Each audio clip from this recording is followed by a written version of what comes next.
No, man, but you got to keep going. What am I going to do, quit? That's not an option. You got to keep on keeping on. Life's a garden, dig it? You make it work for you. You never give up, man. That's my philosophy. Hey, gardeners. Hope you're all having a great week out in your garden. I'm out here in the back still collecting lots and lots of tomatoes. We got some San Marzanos and all sorts of other varieties growing here. Still got lots and lots more coming up. It's been a pretty good year for us here as far as tomatoes go, and there's, again, still coming off of the plants as we're having a pretty late summer into fall already. And we got some of these Prax cherry tomatoes. I've just picked a bunch of those. And if you'd like to get some of the seeds to grow some of these, one of my favorite cherry tomatoes for your garden, just email me at letsgetgrowing@mail.com, and I can give you some instructions on how to get some of your own. All right, let's get growing.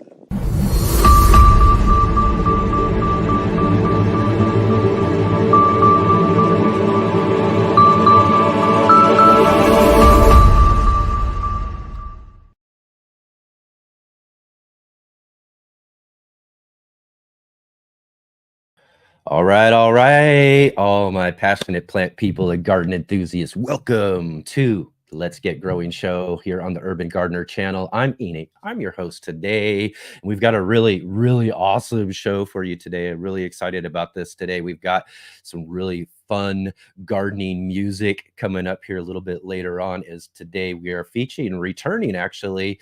He was on our show last year as well. Charlie Mgee from Formidable Vegetable out of Australia.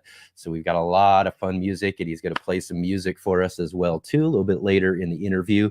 I will say this is a pre-recorded interview, and I will be hanging out with everybody in the chat as well too. So definitely stick around for that great interview as well. We got today, as we're following Alicia DeVore, Create My Garden. She'll be on here in just a little bit here too, talk all about what she's got growing on this year. And if you all are here joining with us here live right now, definitely be sure to click that like button, hit the like button there, hit the thumbs up, subscribe, as well as hit that bell notification so you'll be notified of all of our upcoming live streams and videos. And as well, share with all of your gardening friends out there and let them know about the Let's Get Growing show and all of these awesome guests we have each week here every Saturday and Sunday at 11 a.m. Pacific Standard Time. And also, big, huge shout out to all of you who are watching on our replay. It's so awesome to be able to have these live streams and have everybody here live, but it's even greater to have them the video later on after the live stream available for everybody to watch on their time as well too. So if you are joining with us here on the replay, definitely drop down in the comment section below and let me know you're here. Let me know if you got any ideas, suggestions, or just say hi. I'd love to hear from all of you. So thank you very much.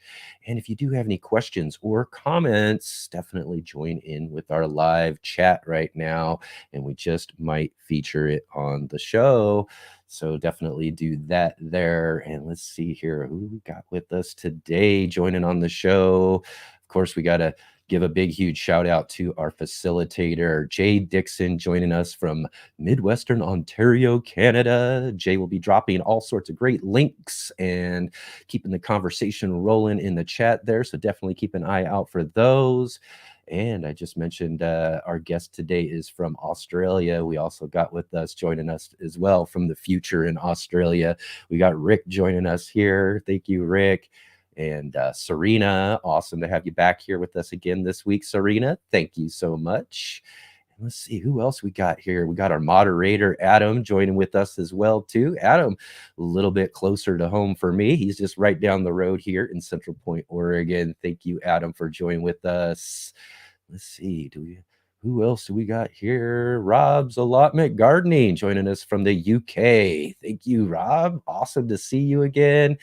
Great to have you here with us all joining in on our conversation. And definitely, let's see here too. Want to make sure we're talking about that. Okay, yes. Oh, and Jay's also mentioning two questions. That's something I always don't forget to mention as well when we're talking about asking questions. If you do have any questions for me or one of the guests as we are in our interviews, definitely put them in all caps. That way I can tell the difference between questions and the conversation. So definitely do that as well too. So again, thank you all so much for joining with us here today. Again, like I said, we've got a really great show for you all today. So you want to stick around for some really great gardening music coming up here in just a little bit as well too. So and if you didn't check out our show from last Saturday's show, we had back on the show from our very first Let's Get Growing show. Our good friend Wendy Fan from Wendyland was with us last week. And it's always great to catch up with Wendy and talk about all of what she's got growing on in the garden. And also on our Sunday edition of the show, again, to 11 a.m. Pacific Standard Times every Sunday too. We had joining with us Texas Garden Guy and Phil's Figs. These are the co-hosts of the Garden Party podcast. They have a really fun podcast, and just like us, a live stream interview show as well too, with lots of great guests. So you want to go back and check out that conversation with them. We had such a really fun conversation. Also too, I do just want to mention there, we right at the beginning of the show, in our opening there, I mentioned that we have our Prex cherry tomatoes. I've been plucking these off like crazy this year. The tomatoes have been growing really well. It is one of those ones that I collect each year and save seeds for, and these are things that I give away. I usually give away like little seed packets and things like that when I go to events and stuff like that to promote the show. But I thought, you know what, let's get some out to the audience. So if you do want to get some of these seeds, why don't you go ahead and send me an email at letsgetgrowing@mail.com. That's letsgetgrowing@mail.com, not Gmail, but mail.com. And I will give you some instructions about how you can get some of these Prex cherry tomato seeds. They're one of my favorite cherry tomatoes, and I got these years ago from an old school YouTube gardener, one of the originals, who's actually now retired and doesn't put out any more content. But Ray Browning over at Praxis 55712 is one of those channels that I followed, probably one of the very first videos. I was looking to grow tomatoes right after I figured out how to grow, and I was looking up how to grow tomatoes, and I found Ray's channel in his Prax method of growing tomatoes, and it was just a few years after that I was able to obtain some of these seeds in a giveaway from him, and I've been growing them ever since and giving them away for free, just as he did as well too. So definitely, again, right here, let's get growing at mail.com, and you can get some of these seeds for yourself and grow some of these wonderful tomatoes in your garden. So definitely do that. I look forward to hearing from you all there as well. We've got something else too kind of going on as well, I want to mention too right at the top of the show as well. We have a really great supporters and people who kind of help us out and do things. One of them is Robert and Nathan over at Steam Puzzle, formerly of Growing with Nathan, who was been a guest on our show last year and earlier this year as well too. But Robert helps us out by making shorts and cuts up our show for us a bit and puts out these shorts for us to help promote the show. And he does some really great, wonderful work for all of that. So I like to be able to help support him and do things as well for him and Nathan over at his channel too. So what we're going to do today, and I've got a link right down in the description below, is right after this show, Robert is going to premiere one of his newest videos with Nathan over at Steam Puzzle. And what we're going to do right after this show is hopefully get everybody over here to jump over there and check out that premiere with all of them and check out that new video and help give some support to Robert and Nathan over at his channel as well too. So I'll also remind everybody at the end of the show about that as well. So you'll definitely want to stick around again too for our great guests, and then also for after the show we'll go over to Steam Puzzle and check out that great video. And again too, I'm also trying getting a little ahead here, although we are right well into October now. but I wanted to promote this special Halloween hangout live stream. This is a live stream we've been doing for years now on the Let's Get Growing, or the Urban Gardener channel, well before the Let's Get Growing show.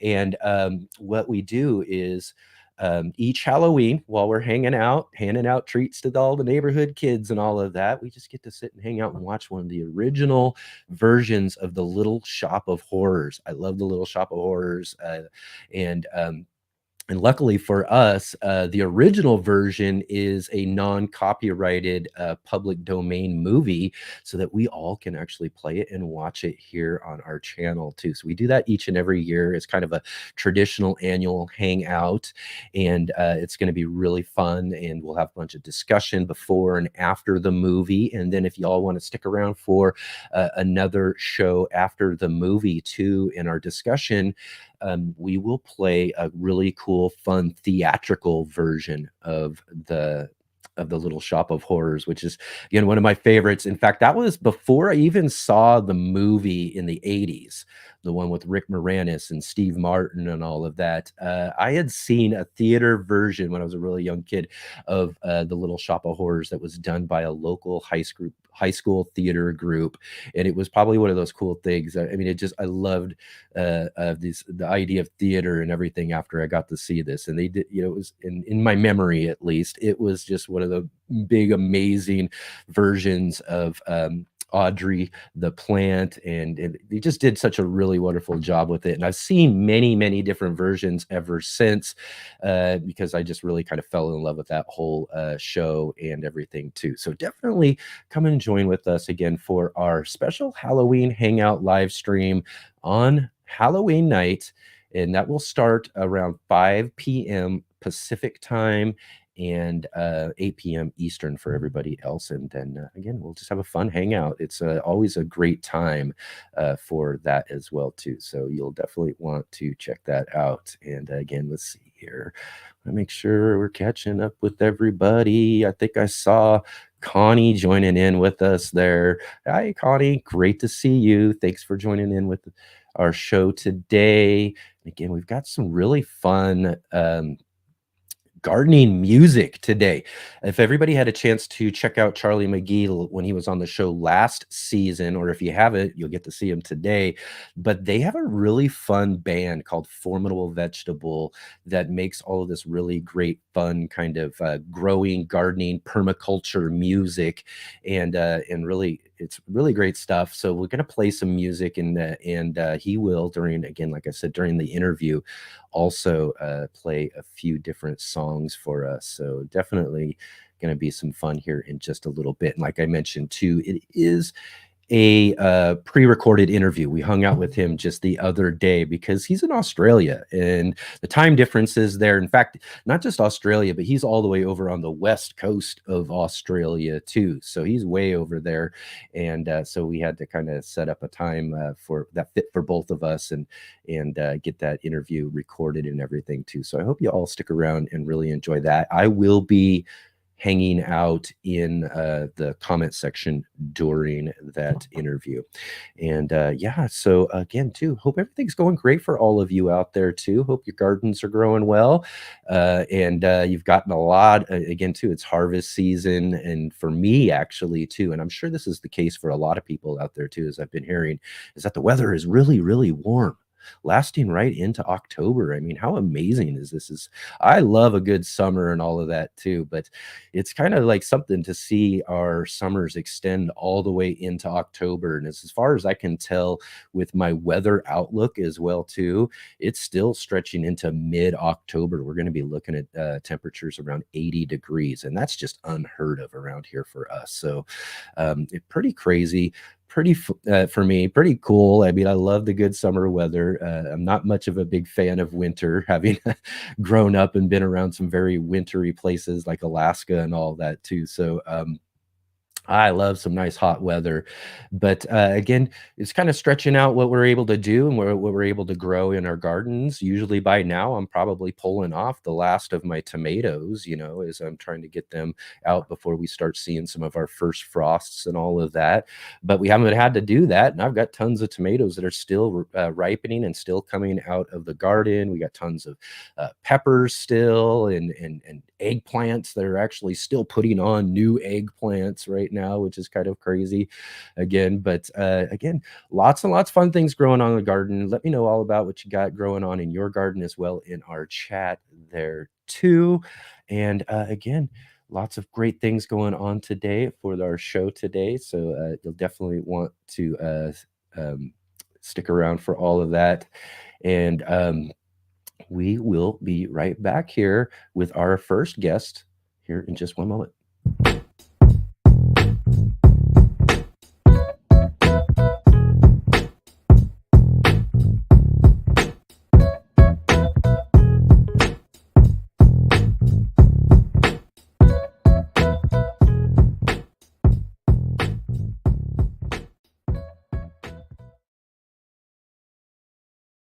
Let's Get Growing is sponsored by IV Organic.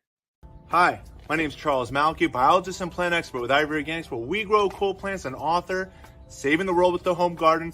IV Organic 3-in-1 Plant Guard has 7 natural oils that protect your plants, not just from the summer heat as well as winter cold, but also protects your plants from damaging insects and rodents. The oils in the product include castor, cinnamon, clove, garlic, peppermint, rosemary, and spearmint. These oils are natural insect and rodent repellent oils, which are encapsulated by the base powder, offering your plants months of protection at a time.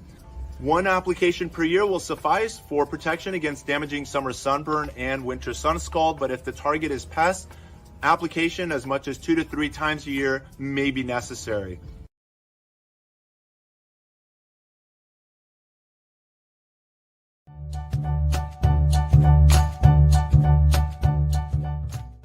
Hi everyone, this is Sarah from Sarah's Seed Shop, here with another trivia question. Approximately how heavy is the world's largest pumpkin? A, 1,800 pounds, B, 2,200 pounds, C, 2,700 pounds, or D, 3,000 pounds. We'll be back with the answer a little later in the show.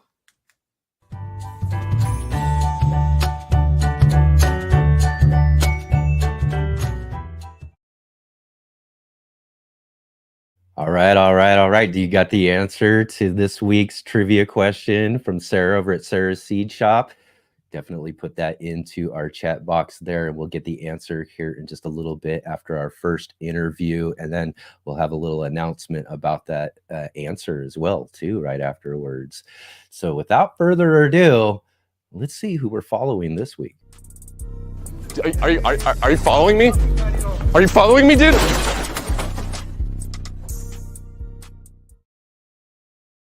All right, everybody. Let's welcome Alicia DeVore from Create My Garden. Oh, I need to fix my banner or my background.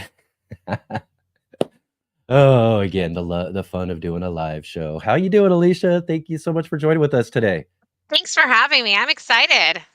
Awesome. It's great to have you here. And again, too, for everybody out there, just give us a couple of minutes here and let us know all about yourself and what you've got growing on. Well, I am someone who loves to educate and talk about gardening, and so I do that in a lot of different arenas.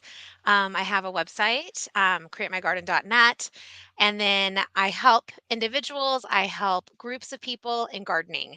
So I do live classes for kids. So 5 times a week I teach live classes, and then I also work at a therapy space that I do their community garden, and I help with OT speech and physical therapy for kids, and I create different activities and things for the therapist to be able to use. So in all of those different kinds of arenas, I'm really into using the garden space as a place of healing and peace.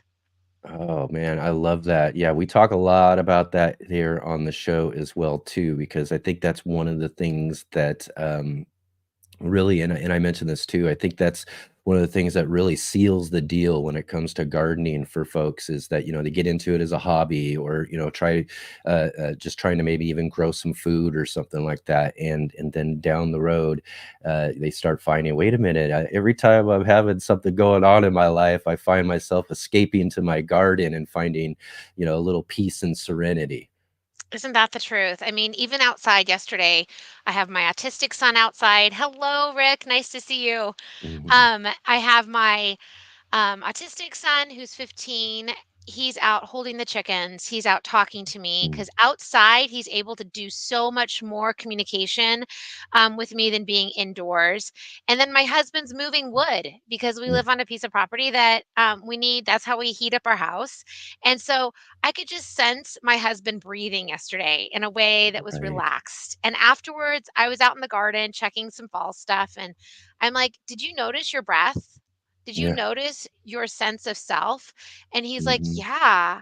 I'm like, that is so good. I know that it's not like staring at a tree or a bush, Mm, but you're moving wood and you're able to breathe in a space that gives you more than you've had all day working with our autistic son or working at his job that he has on a computer. So, yeah. yeah, just the encouragement that it does for my family, even in a 10-15 minute period. It's Um, you breathe.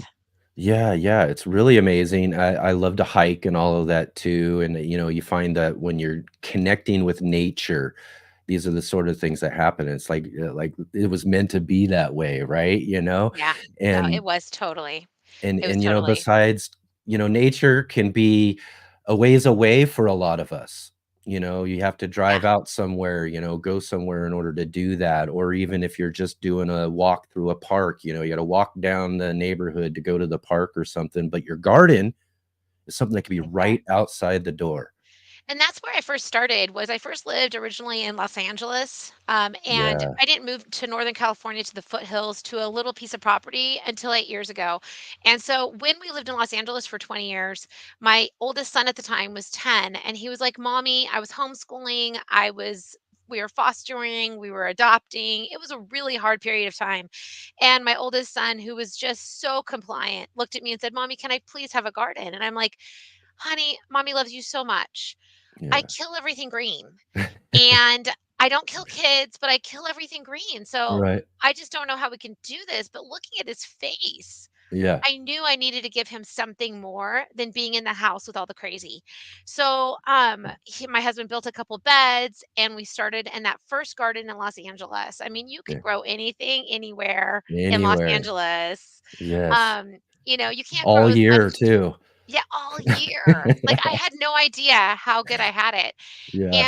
and, everything died that summer. Absolutely everything died, and I called the soil company, I'm like, "What's going on?" And they were like, "Oh, it must be missing some nutrients," and so they Yeah. came and probably threw synthetic, gross, awful stuff in that I have no idea, and, I threw out some fall seeds, and seriously, I had the most beautiful kale and chard, and I was like, "What? I have smoothies?" And then I started taking myself out to that little garden space that was crammed in our tiny little backyard. And every Yeah. morning I'd have my coffee there and I'd have my prayer time and I'd have my thinking and I'd have my processing time because I'm a thinker. Yeah. And it was just the most beautiful space ever. And so Yeah. from that, created within inside of me 12 years ago a desire to have more of it and to provide it for other people. Exactly. And you mentioned something there too, is that, your first garden and you're like, I killed everything and they had all died. And I say awesome to that. Awesome. Because what it is this is the fear a lot of people have, or what they avoid gardening for, is they don't think they've got a green thumb. Everybody, and I truly believe there's a green thumb inside Me of too. every single person Totally. out Me there. too. I And am if you're so with out you. there and you kill your first garden, then you're well on your way to your best gardens ever. Exactly. And I say every season is a new adventure. That Hmm. if you can look at each season as if there's a star player for that season. My star Yeah. player this year is my favorite eggplant, which is Eggplants for King. me too. Yep. Oh, man, This the year. thin Japanese eggplants that are white inside, they're Oh, tender and they never get hard on the outside, so I just had some for breakfast this morning. But King Tongue from Baker's Creek, yeah. I love that variety in particular. It always germinates, it always goes, but it grows tons of them. So I'm not Right. just waiting for one large eggplant to happen. And just chopping that up, sautéing it, and eating it with my fresh eggs every morning is my Yeah. thing. That's what I miss at the end of summer when summer is I'm gonna done. have to try it that way too, because yeah, I always have to admit to the fact that I am not a big fan of consuming eggplants. I've Oh, had some man. eggplant parmesan that was pretty good, once back in the day and all of that. I have several friends who really do like eggplant as well, but I love growing. I'm a huge passionate plant person. I love growing plants, and eggplant are one of the coolest plants in your garden. I I mean, mean, I adding a just little bit love of the fresh garlic. color, the way they Yes, look, I do all of that too. in The your foliage garden is is gorgeous. great. But, yeah, I'll have to Adding a little pluck a bit of couple of fresh those garlic. off and try that with a breakfast. Yeah. Olive oil, a little bit of fresh garlic, and it is like you toast them just right. My mouth waters just thinking about it. Every morning. It is like a Yeah. top, and sometimes I'll throw in some chives, a squash, something else to add to it, Oh, yeah. or a little bit of some peppers, shishito peppers with it. Hello. So Yeah. bring it on. Bring it on. Absolutely. That's excellent. So also, you were mentioning too that you've kind of been in the gardening education space of it for a while, right? Uh, Yes. yeah. So Yeah, what I are started as a classroom teacher so many years ago. So okay. I'm so old, but started as a classroom teacher very, very long ago. And then I've been homeschooling. I'm a homeschooling mom of 18 years and counting as I'm also homeschooling my autistic son. Um, and so with those two arenas, I love teaching and I have over 400 kids books. Like Yeah. I have a master's in education with a literacy reading specialty, but I love to learn. So I'm getting my horticultural certification from UCLA. I have one more class to go. Yeah. And then I'm also just started the second part of my third part class of horticultural therapy. Yeah. And this is really where my heart is going. Yeah. Learning how to access gardens to populations that bring healing. I mean, Mhm. how cool is that? Yeah, yeah.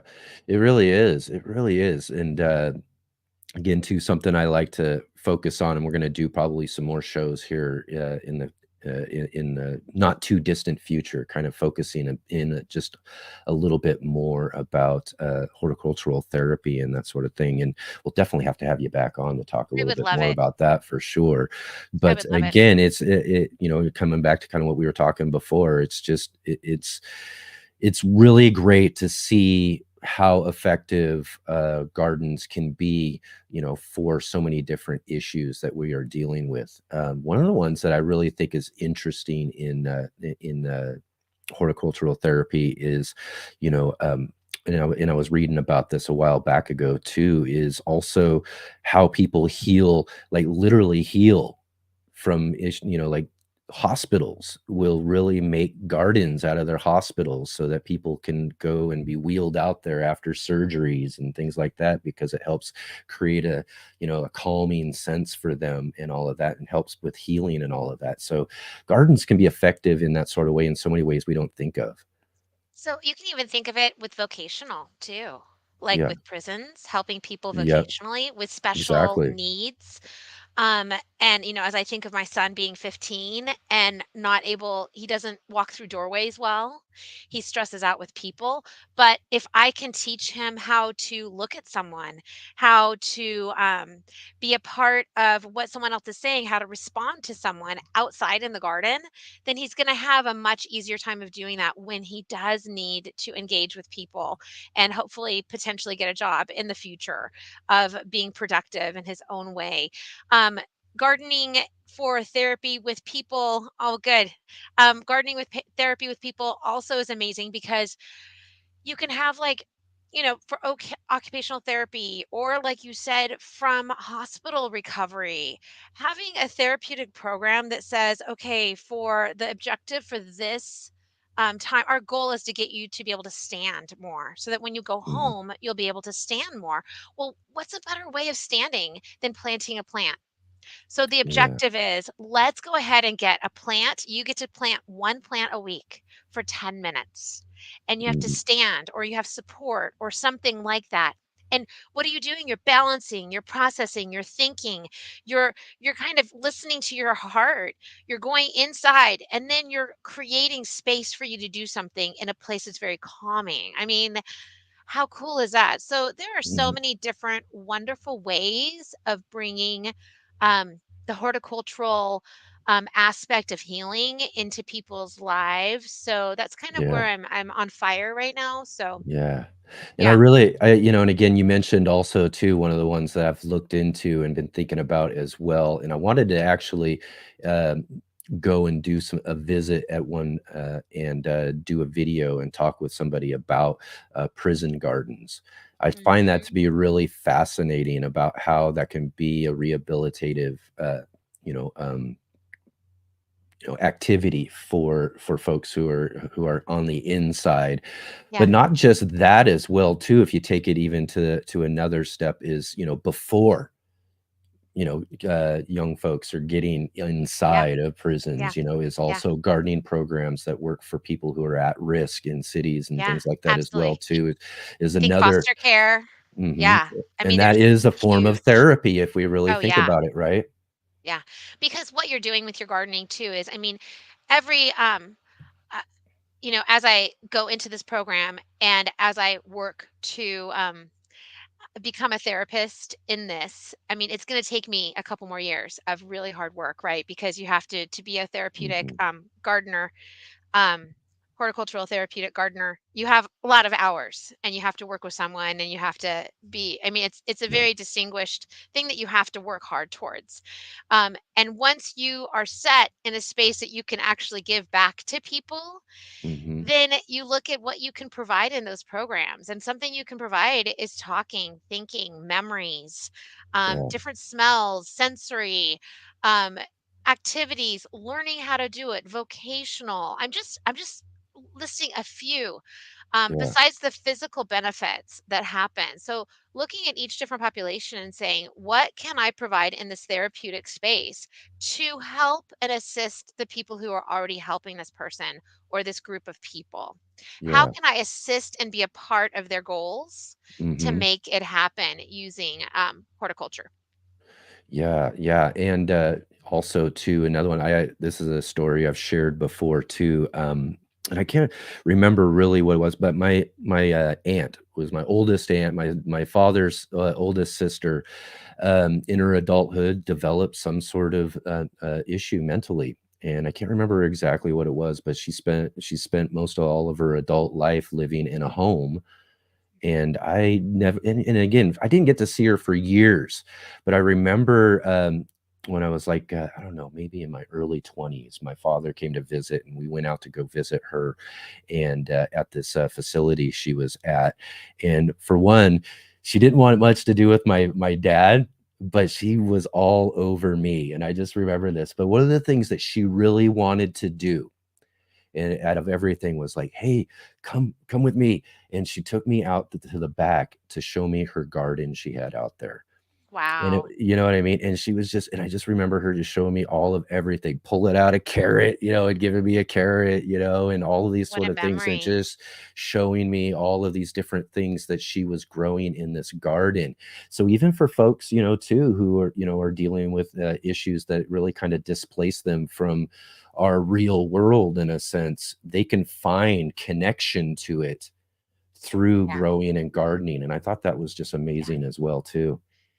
I think seeing nature through, I try to see it through my son's 15-year-old son's autistic eyes. And he can relate outdoors in ways that I can't. I seeing it, trying to see it through his eyes, trying to see what would reach him.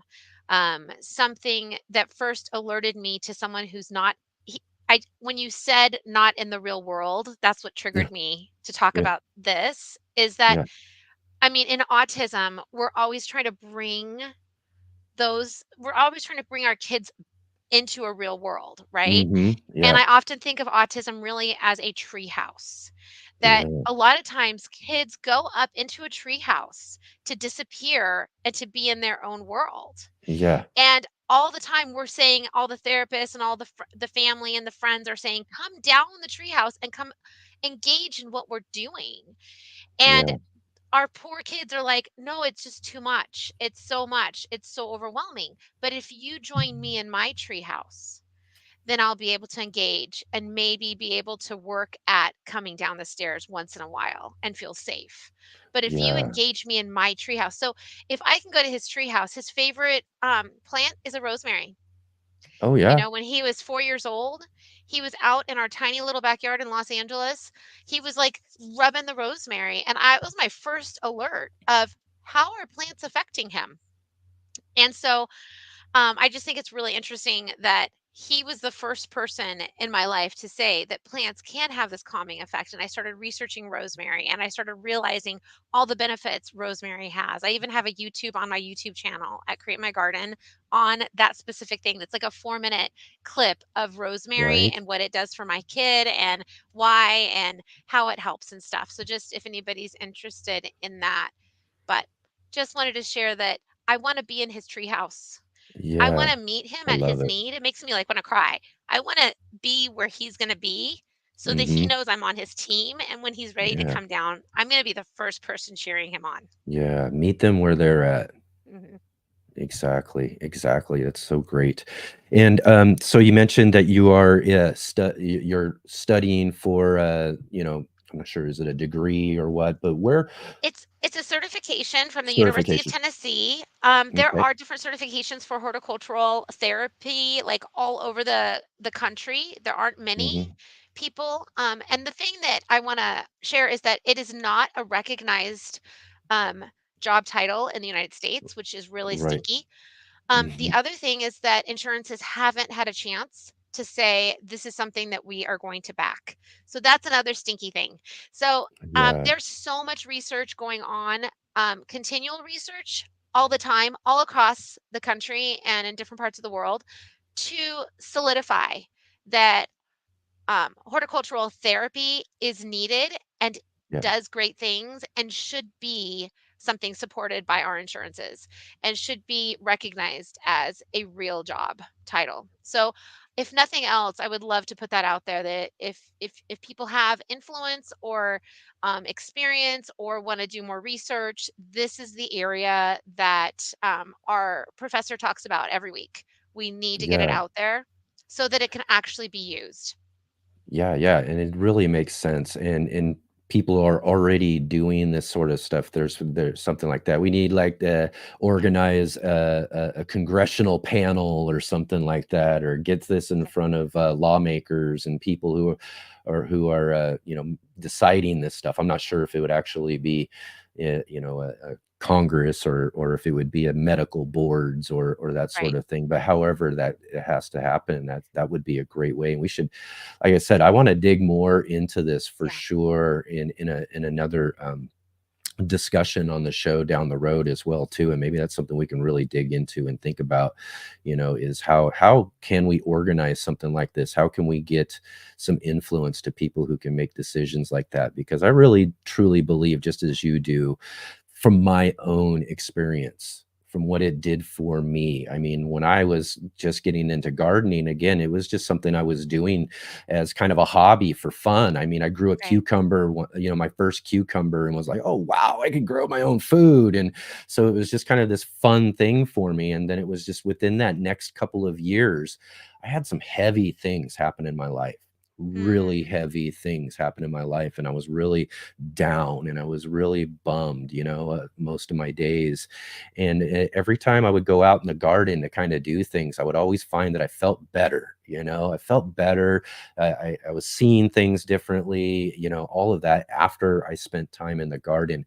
So that's like what I said when I mentioned, that's when it really, gardening just sealed the deal for me. I was like, okay, this is something I need to be doing more of, and Yeah, that's absolutely. kind of where I just really started building more garden boxes, started putting planters up on my roof, started just doing everything so I could spend more time in my garden to seek more of that relief.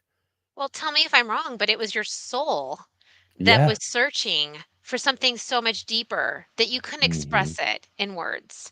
And how often have we had things happen to us that we can't express back in words, but we need that healing space to express it out loud Yeah. somewhere. And so your garden was, I don't want to speak for you. It seems like it was an expression of something coming and revitalizing, that you were saying, I am worth it, and I'm going to fight Hmm. for life, because every time I see a plant and it's struggling, I'm going to fight for life. I'm going to fight Hmm. for it to survive. It's a deep need that it signifies that for me too. Yeah, yeah, absolutely. And it looks like Jay also here for anybody else is interested, dropped a link right there into our chat there as well too for Awesome. the Tennessee program for horticultural therapy. So Yeah, and yeah, if you want any experience, I mean, I looked at all the different types of therapeutic programs. There's a lot of great ones out there, and then I've just become a couple. I would recommend highly for the horticultural therapy space to go ahead and become a member yeah. of their group, because it's only going to support, what is Hmm. going on in the area. And then look around, like, put in your area, like, are there any horticultural therapeutic groups around? And I just found two, one that's about 3 hours away and one that's 5 hours away, but they do some zooms and things, so Yeah, I would love to connect with those kinds of people. Making those connections, I think, is really important, especially when this is such a new arena for yeah, people to explore. I really enjoy the University of Tennessee program personally because I'm in it. yeah. But for me, it's a 21-week program, and it's 3 units every 7 weeks. And it is Mm, highly intensive. I'm spending 20 re- to 30 hours a week per Wow. class. So So you're getting a lot out of it though, right? I am pushing hard. I'm getting a ton out of it. The professor used to be the president of the Horticultural Therapeutic organization at one point, and he's still very highly connected, just really knowledgeable. And so, for me, I wanted to be able to put together a program of some sort. So I'm starting on my 7 week second session this next Yeah, week, and that's what we're going to be working on. So that's kind of that's exciting to me. I wanted to be able to get it in and done and do it well. So there's some other programs that I think are day programs that you can, hmm, that it's like a 3 day or a 2 day. But for me as a mom that's still at home, that's still needing to process and still doing her own business, I still teach, I still provide one-on-one consultations, I still am doing a YouTube, I'm finishing up a membership this month. I'm doing stuff, right? yeah, For me, I needed to know that I didn't have to take out entire days, but I can do this when I can. So everything's pre-recorded, and I can do all my classwork so I wake up at 5 and I work for 3 hours, and I yeah. just get it going before the day. So I highly recommend it. It's a great professor, great program, and I know there's other great programs out there too. Yeah, definitely. And again, like you said, you got lots and lots of things going on. And again, too, for everybody else, we do have a link for Alicia right down below for her as well at Create My Garden. You want to go check her out and her content and all of that. And if you're interested again too in this idea of horticultural therapy and you want to look more into it, Alicia would be a great connection for you. So definitely go and check her out there as well. Anything before we let you go that you want to Yeah. mention? So I'm doing a shift as of this week. I Okay. am stopping my one-on-one membership, my membership for people who are just gardening, and I am shifting completely into horticultural therapeutic populations. So Okay. I'm really excited about that. It doesn't mean I'm not inaccessible. It just means we're going to start another YouTube channel that's Oh, specific excellent. for horticultural therapy. and we're Yeah. going to keep our other YouTube. So if you could follow my YouTube, it's brand new. My husband works hard on editing, and I would really appreciate it. If you want Absolutely. freebies, I have awesome courses, little mini courses on how to do things and how to get started. But the YouTube, and then be on the lookout for the new YouTube that'll be coming up in about 3 or 4 months as we're processing it out. Yes, absolutely. And like I said, lots of great stuff. I really got to talk to you more about this sort of stuff. We are going to have you back. We're going to have to do like maybe a whole Sunday roundtable and just really dig into this discussion about horticultural therapy even more. And I Yeah. really love the idea. You're getting another YouTube channel that'll be dedicated to all that. So we'll talk a lot about that a lot Yeah. more as well. And again, too, everybody get down below. There's a link to our YouTube as well, right down below there, and go you. and subscribe. And if you can, go and subscribe and go check out one of her videos and go Yeah. leave a comment in Oh, one I of would those love it. videos I'll write. and I'll, let I'll, her I'll know. comment back. I'll talk Yep, back to you. Believe me. absolutely. And let her know Thank that you. you saw her here on the Yes. Let's Get Growing show for Thank sure. you so Excellent. much. You got it. Thank you so much for spending your time today to talk with us here on our show. And again, we look forward to definitely having you back again soon. Thank you so much. You're welcome. Let's see here. Make sure. Of course, again, too, fun of a live stream. We'll see you. Hey, gardeners. Thanks for tuning in to our show today. We'll be right back at it here in just a moment. I just wanted to take a second here to highlight our regular videos and features here on the Urban Gardener channel. Our weekly garden journals.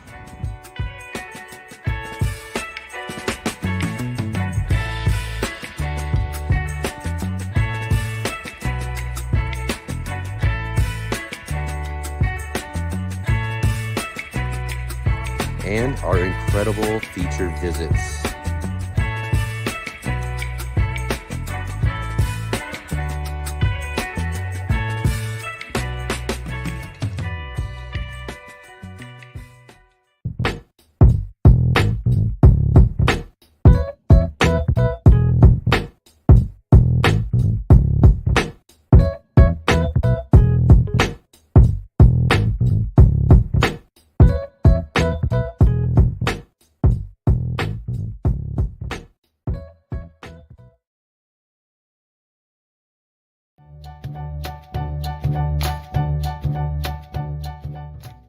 The answer to this week's trivia question is C.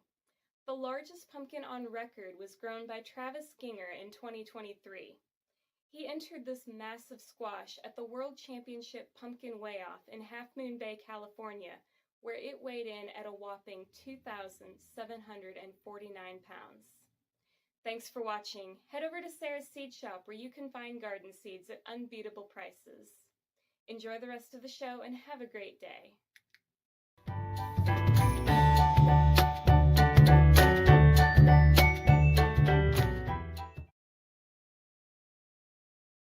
So, all right. Did you get Sarah's trivia question right this week?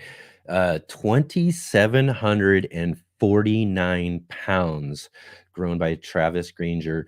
And again, too, this he named the pumpkin Michael Jordan. What an appropriate name for a world record pumpkin. But well, like I said, too, a good special announcement too out of that question there, which was really appropriate for this week, because next week on the show, we will be talking all about growing giants. And so next Saturday's show will be featuring Travis Ginger, the world record holder of the world's heaviest pumpkin, the Guinness Book World Records.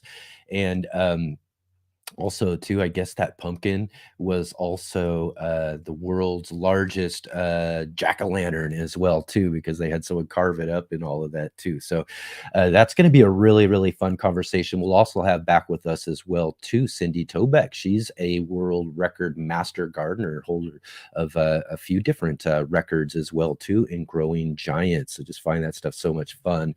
And as well, too, we will also have on Sunday's show, we'll be welcoming back our good friend Ryan Cook from over at Heavenly Hills Homestead and Jason Covey to talk more about growing giants and setting records and state records and all of this sort of stuff as well too. So we'll have a nice fun weekend next weekend talking all about growing giants. So yeah, excellent. What a great interview there too with our guest there too. Rob's a great guest, absolutely, and Adam too. Yes, indeed. So we'll definitely have to have Alicia back to talk more about that. I mean, what a great subject, and again, something that we try to touch on here every now and then. We've had a few guests as well too in the past where we kind of touch on that, but it would be great to have just a nice, good, long form conversation about that too. So awesome. Excellent. Well, everybody, it's just about time for us to get started with our next guest. So again, too, just to let everybody know, we are going to be playing this as a pre-recorded interview that I did earlier this week. I will be in the chat with everybody. So if you have any questions for me or anything like that, definitely drop them into the chat. And yeah, you in for some music? I mean, this is fun. I just had such a great time having him on the show last year. But last year, he actually had his instrument in the shop and was getting it worked on. So we didn't get any music from him at that point. But this time around, he's got his instrument. So again, I hope you all enjoy this interview with Charlie Mgee from Formidable Vegetable. And we'll start it off with a great fun song. And then after that, we'll get into the conversation. The MC Be Real. Put your hands in the air. What you got? 1, 2, 3. There's a whole world down there. Down where? I'll tell you where. Right under your feet, where the land of plants meet. It's a soil food web and it's a banging good time. Come on down underground and meet some friends of mine. I'm flatulent. I mean a flatulent.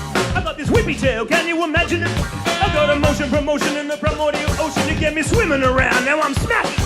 I'm an amoeba, I'm a yuba, a shapeshifter. Look, I'm a tuba. I swim around like a blob, doing my job, and sometimes I'm time mode with the mob. I'm the arch nematode. You get a bad rap when you're nothing but a tube that moves and unattractive, not a villain, just a bit to kill him with 400 quintillion siblings. What's wrong with that? Fungus sacrifice. Yeah. Bacteria's back, alright.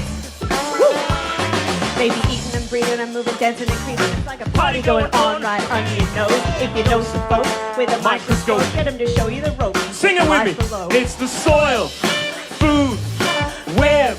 Come on. Get it in your head and your garden bed. One more time, everybody, come on. I said the soil, food, web. Yeah. That's what I said, and it's how we fed.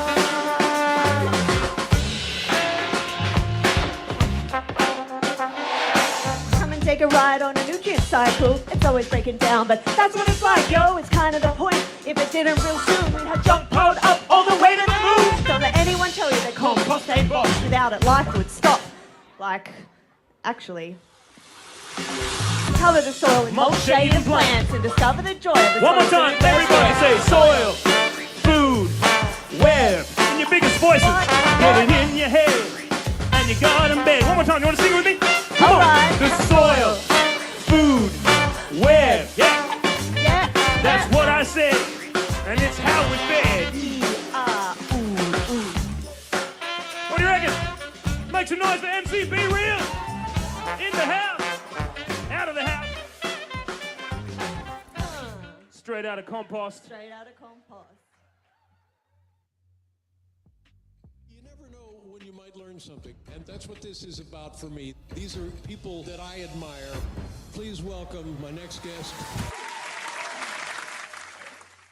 All right, everybody, let's welcome back to the Let's Get Growing show, Charlie Mgee from Formidable Vegetable. Awesome, Charlie. Right, great to have you back. Thanks for having me back. Absolutely. Definitely had a great conversation with you last year in our first season of the show. So when I was thinking about bringing back some of our guests from last season, I was like, oh, I've got to have Charlie back, especially too. I do believe we've got your instrument with you today, right? I do. It was in the repair shop last time, so it's back working and good as new. And I'm also back home in my very own garden, which is super exciting as well. Oh yeah, absolutely. Yeah, and this is a place you've been working on for quite a while, right? Yeah, 3.5 years. Been building a straw bale house, and we're finally in. So now it's time to get growing in the garden back here. Yeah, exactly. That's right on. And for you too, exactly. And that's something I wasn't even actually thinking about. Again, is we're totally a whole other side of the globe apart from each other. And for us, we're kind of winding down here as things are starting to cool off for us. We're heading towards fall, but you guys are just getting ready for some good growing season. Spring is pretty much just happening for you guys, right? Oh yeah, it's beautiful right now. It's it's just a beautiful, probably the most perfect spring day, or Jilba as we call it here, the local Noongar language. They have 6 seasons actually, and this is one of my favorite. It's like blue skies, no wind, the blue wrens are out. Look, we've got some wood ducks flying, and yeah, it's absolutely perfect. And the plants are just taken off. Seedlings are all jumping out of the ground, and got the artichokes like cranking behind. So it's all happening. Artichokes going on. You have some garlic too, right? Yep. Excellent. Yeah, there's nothing like, when you get into your new house and everything, getting settled in and everything, and then starting to look and think about what am I going to do for the garden, right? What are we going to get growing here? It's so good to be able to grow right out of your own place. Totally. Yeah, right on, Charlie. Well, you know what? Let's dig in here and start and kind of go back for everybody who hasn't got to meet you yet from our previous show last year, and tell us a little bit about, about yourself a little bit more, where you come from, and all of that. I think you got a really interesting story about how you grew up too, so I love it. Yeah. I mean, I'm right here in the southwest corner of Western Australia, and it's a country that's traditionally owned by the Noongar people, the Bibbulmun Menang people, and but I actually grew up in the north. I think I was telling you a little bit last time. I grew up in a small community in the very top of Australia, in Arnhem Land, which is a really strong traditional Indigenous area, and I lived in a community called Warrawee and another one called Manangrita, and actually spoke 3 languages when I was a kid. I spoke 2 Indigenous languages and English. So Yolngu, Maung, and English. English was probably my 3rd language, but unfortunately I can't remember the other 2 now. So that was a pretty unique way to grow up, I think, in Australia, at least, because I suppose down here it's a lot more Western and not as traditional, but all I remember was walking around with my friends, through the community and just hanging out at different people's houses. And there was a lot of fishing and, hunting and gathering pandanus and all kinds of traditional stuff that I got to see as a baby, as a toddler.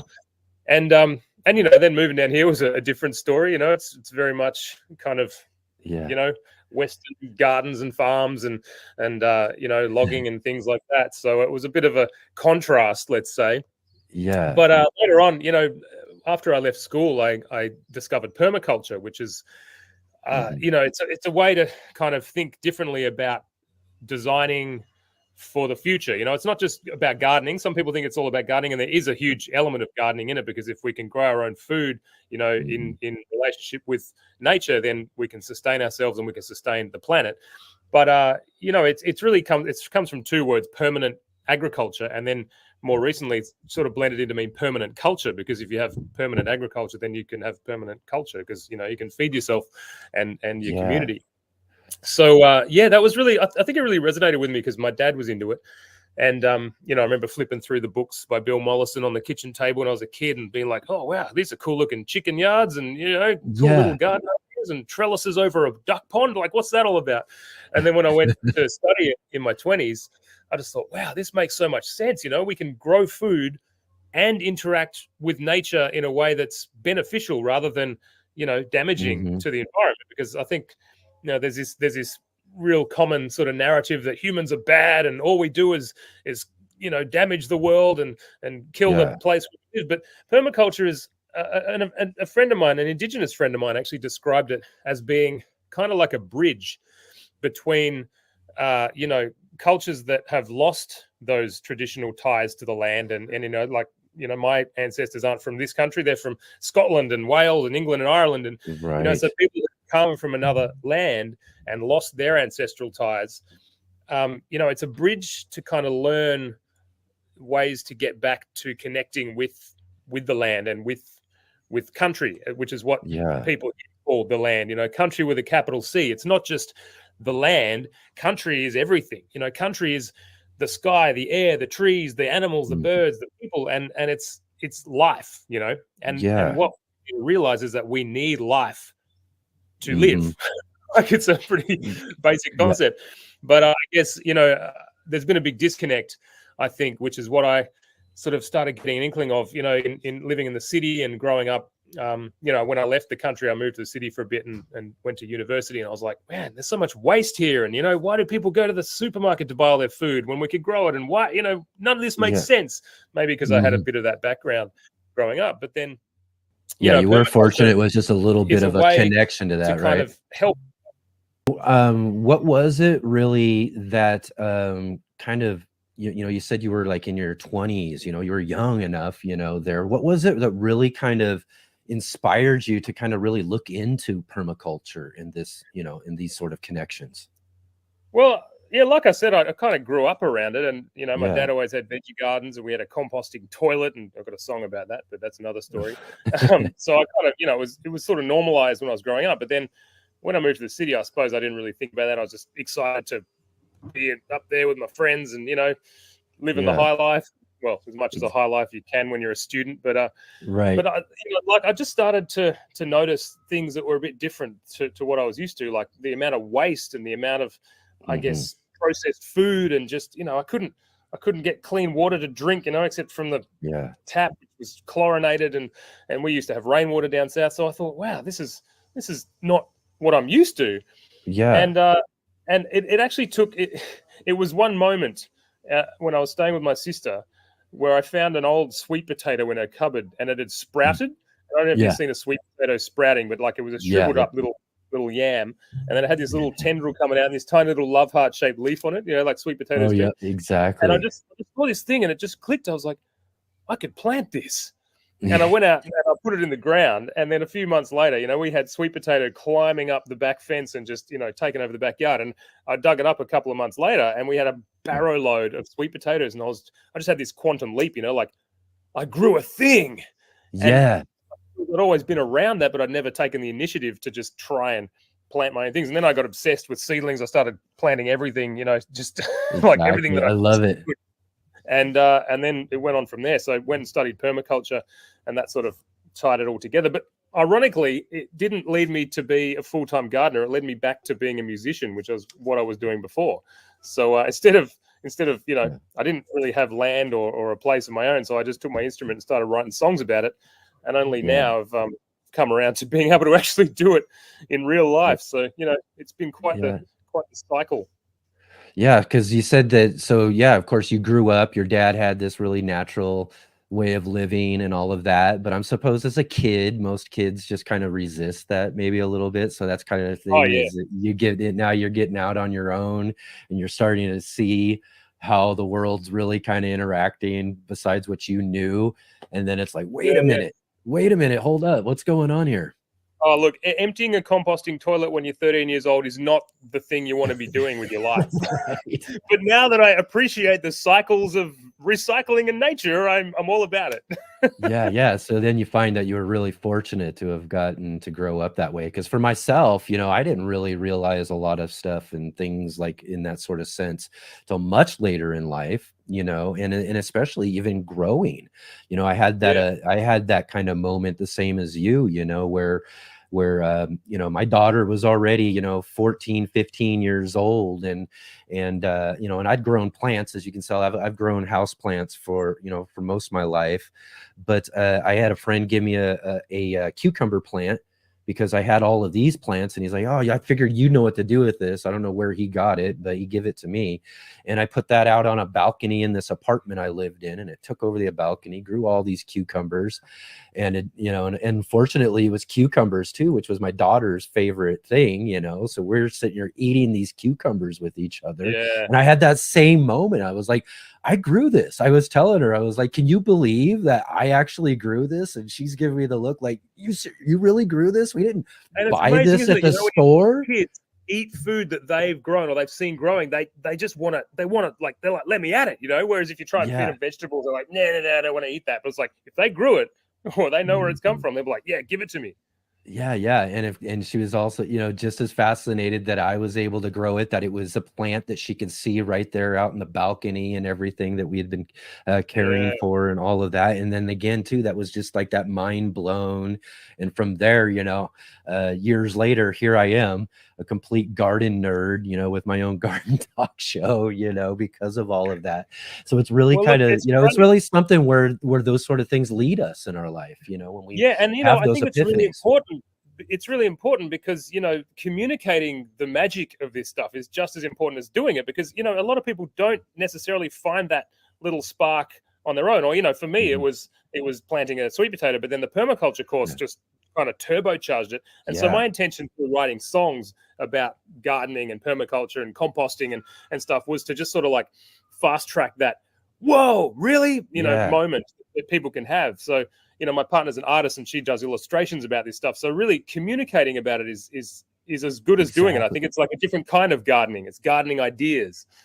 And however you do it, in my sense, is this, you know, through this show and introducing people through you know, this sort of communication and discussions about gardening and growing and all of that. But, you know, you tap into it through this world of music and just and again too, I really have to say, and I'm sure I mentioned to you this last time we talked and everything, is I was just, you know, for one, you know, exploring YouTube and different gardeners and different things that are going on. And then I don't know which one it was or what song it was years ago, but I run into this Formidable Vegetable and this really cool, fun music about gardening. And I was just hooked from there too. So I've actually been a fan way before, for years before I actually got to talk to you last year and everything. And again, I'm just, as you were saying, that form of communication about growing, about permaculture, about learning about these sort of things through music.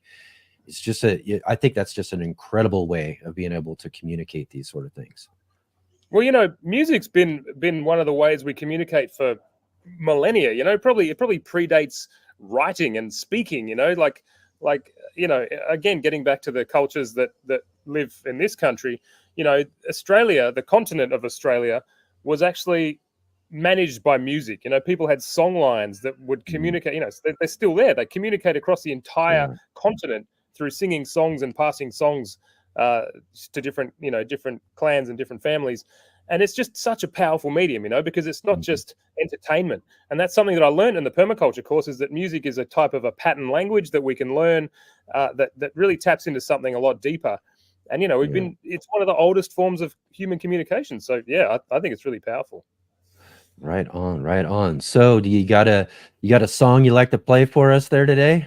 Yeah, well, I reckon just in the spirit of, you know, gardening, I've got one called Grow a Garden, which is probably a good one to think about now that we're in spring and getting the plants in. But maybe there, you know, where you are, it's winding down season, but there's still stuff you can grow and prepare over winter and turn into compost and all sorts of things. So this is celebrating all the gardeners out there.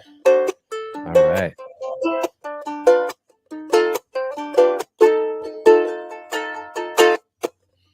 Whenever I come to see you, I always find you outside with your hands in the ground, getting down with anything that grows.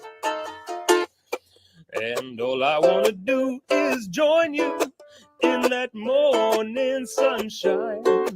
I want to know how you grow all your vegetables. 'Cause we're gonna grow a garden. We're gonna grow a garden, yeah. We're gonna grow a garden, darling, yeah. Now I saved just some seeds from my pumpkins and peas, and I can foresee we'll get them growing like weeds. We could stay up real late and plant them by the moon. And we're gonna make everyone jealous when they see what we've got growing on the trellis. It'll be raining down in our very own food monsoon. 'Cause we're gonna grow a garden. We're gonna grow a garden, yeah. We're gonna grow a garden, darling, yeah. Said we're gonna grow a garden. We're gonna grow a garden, yeah. We're gonna grow a garden, darling, yeah. Ooh, booty-oo-doo.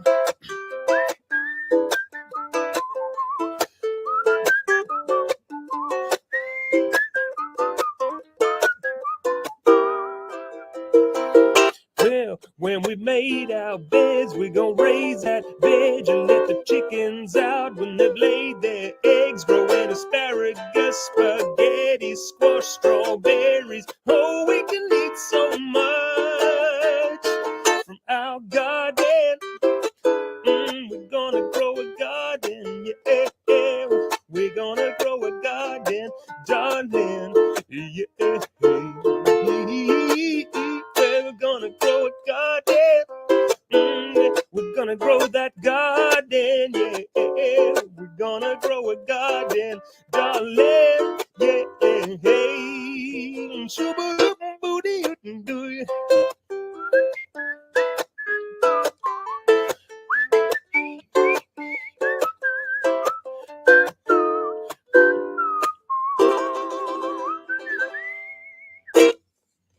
Wow. Yeah.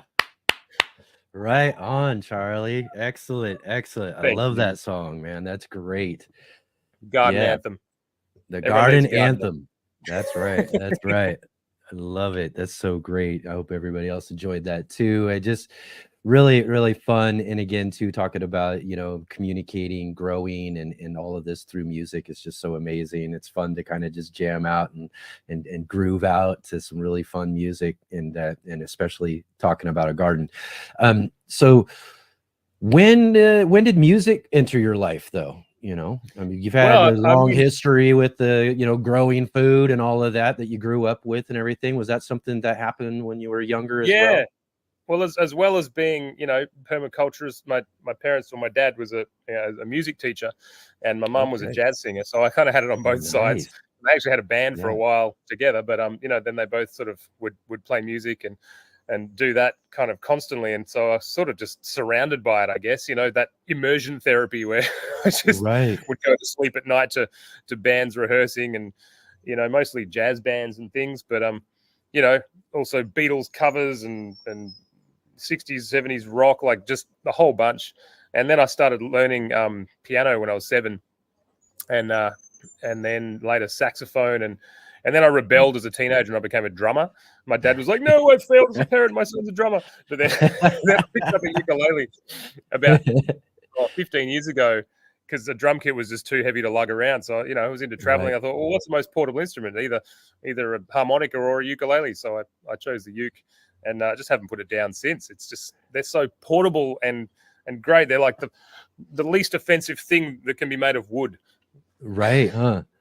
And again, too, a lot more convenient than, say, a larger guitar or anything like that as well, too. Just nice and easy to carry around. 4 strings. I've got 4 fingers, so it makes sense, Like, perfect. Why would you get a 6-string thing if you've only got 4 fingers? Like, that's all you need. So that was something that again you started learning music, and again got great family teaching you all of this great stuff. I mean, what an awesome way to be growing up. But so you eventually put down the music and all of that for a while. Yeah, well, actually, I did a few tours. I was starting to get gigs in bands and tour up and down the west coast of Australia, and making a bit of a living out of it, which was great. Not many musicians I knew were actually living off their music, and I thought, I could just keep doing this. This is all right. But I suppose that was around the time when I started to get a bit more aware about, environmental crises and the climate and just things happening in the world. I was like, man, how can I just be traveling around playing music and having fun when all this stuff's happening? It's like surely there's something more useful I can do. Right. Useful. And so I kind of had a bit of a crisis in my late 20s, which seems to be pretty normal. That's right, it is. yeah, and then comes in cycles. But I actually threw it aside. I quit all my bands. I just packed up. I packed up a 4-wheel drive with my instruments. Like I took them with me, but I wasn't planning on being in bands and playing music for a living. But I actually converted this car to run off waste vegetable oil because I thought, well, how can I travel without using burning diesel and contributing to emissions and stuff. So I found a way to use waste to run a car, and I drove out east and enrolled in a permaculture course. And that's where I was like, right, I'm not doing music anymore. I'm just going to focus on permaculture and learn how to grow things and make compost and feed my family and my friends and the world, and that's where it's at. But then ironically, in the second week of that course, we were learning about the principles of permaculture and how it's not just about gardening and how it's actually a whole way of designing and thinking about living sustainably. And this thing about music came up, and our teacher started telling us about pattern languages and how traditional societies, sustainable societies, used music as a way to communicate ideas. And I just had this moment. I was like, hang on a minute. You mean I don't just have to grow stuff to do permaculture? And that's when I started writing songs about it. And I played some of them to the class, and they were like, "They were great. Can you write some more?" And I thought, well, all right, I guess this could be a thing. Originally, I thought it was a terrible idea. My housemate suggested it, and she said, "Why don't you write a song about permaculture?" And I thought, that's rubbish. Who's going to want to listen to music about permaculture? But forced me to do it, and then it turned into a band. So I'm grateful for that. Yeah. So how did that kind of formulate, the other band members and coming together there? And was this the origination of Formidable Vegetable, or was this maybe a different iteration of something? Well, it started out as, I didn't know what to call it. I just, I wrote a bunch of songs. I actually went through, I read David Holmgren's Permaculture Principles book, which was one of our texts in the course. And it is the nerdiest thing a musician's ever done, but I highlighted sentences and then started rhyming them with things. And so I came up with all these silly rhymes, basically to use this idea of music as a tool to try and remember what the principles were. I was like, maybe if I write some silly rhymes, it'll help me to remember the principles. And then they became songs. And then I had this album of songs, which was based on the chapters in this book. And I thought, well, this is kind of weird, but what do I do with it now? And originally I called it the Permaculture Ukulele Project, because it was just me and a ukulele. And I thought, well, who's going to listen to this? Maybe I could play it to gardening courses or kids at school or something. Right. And through this strange twist of fate, I was playing in another band at the time. I joined a big 10-piece dance band, just doing that on the side. And we got this gig at an international electronic dance music festival in the north of Australia for the 2012 eclipse. There was a big international eclipse festival. So people come from all over the world to watch the eclipse, and there's a big party and bands and dance DJs and stuff. But so we got invited to that, and I went over, but it turned out that they'd put us on the night before they told us they were going to put us on. And I was the only band member there, and the rest of the band hadn't arrived yet. They were back in the West. And so they were like, okay, you're playing on this day at this time. I was like, wait a minute. The band's not here. Like, we can't do the gig. And they said, what do you mean? Well, I said, well, you told us we're playing the next night. And so they said, well, what are we going to do? And I said, well, I don't know. You're going to just have to put us on the next night, or you can't have a band. And they said, well, what do we do with this first night? And I just thought on the spot, I'm like, well, I mean, I've got a ukulele and some songs about permaculture. I guess I could do that. And they said, yep, great, do that. And I did this spontaneous gig, and the opening set on the opening night of this international festival on the main stage at the headline stop. It was a big dance band, but then suddenly it was just me and a ukulele.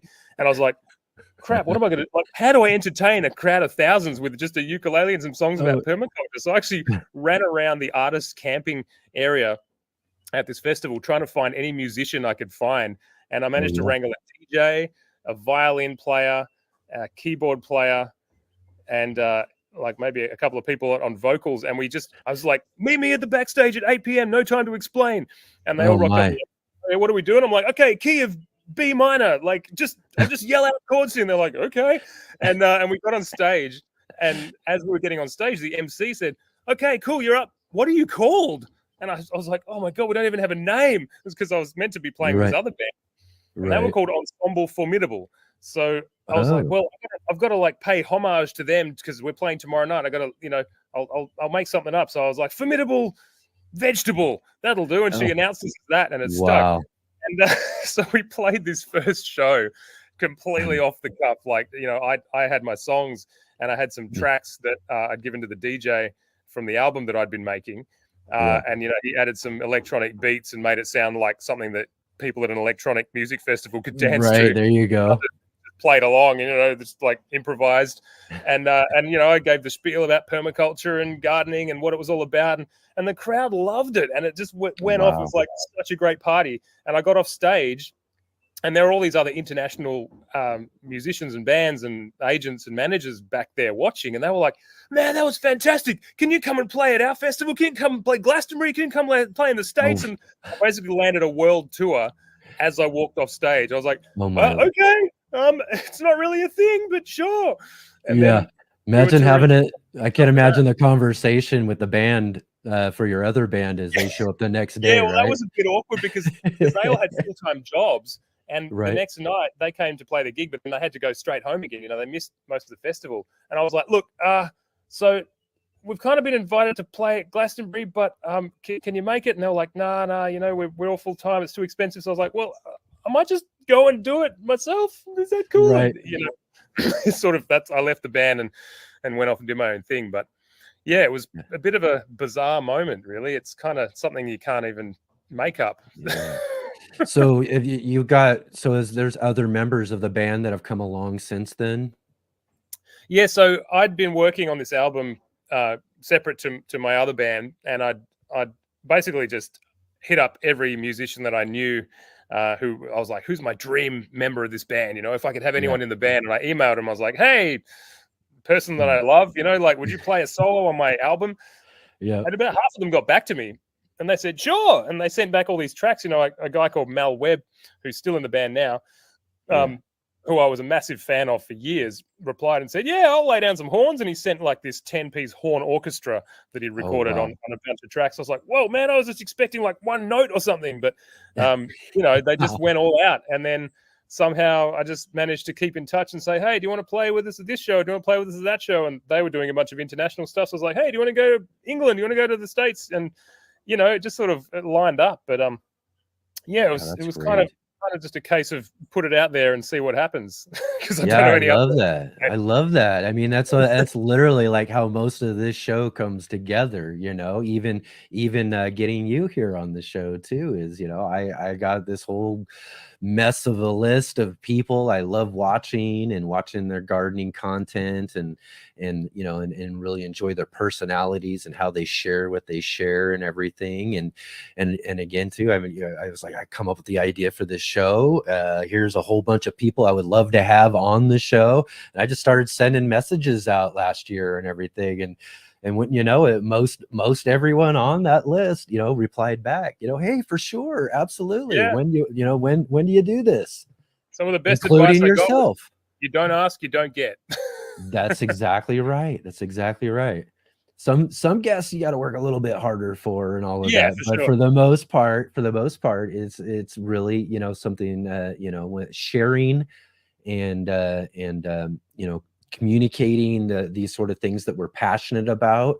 It's really easy to get people who are really again passionate about the things that they're doing, to come and share with you. It's just really amazing.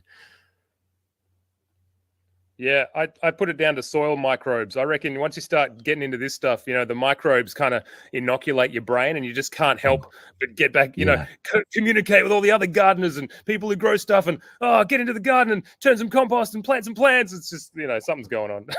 That's right, for sure, definitely.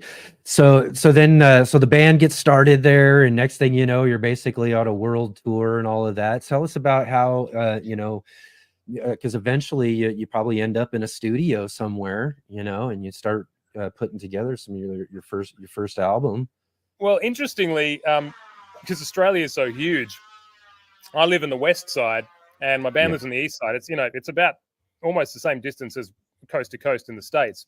So, I couldn't really catch up with them a whole bunch, but through the power of the internet, we managed to record all of our albums. Like even up to now, we've never actually been in a studio together. We've done a couple of things in the same room, around a microphone, and then sent it to someone else, and then emailed it to someone else, and it just kind of goes back and forth in this email chain. And then we send it to our producer, who mixes it all.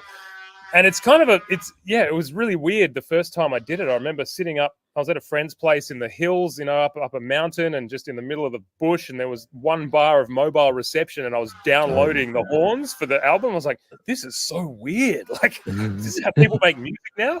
But that's how we've done all of our albums since, because it just, I guess it really reduces the environmental kind of impact that we have, without having to travel back and forth.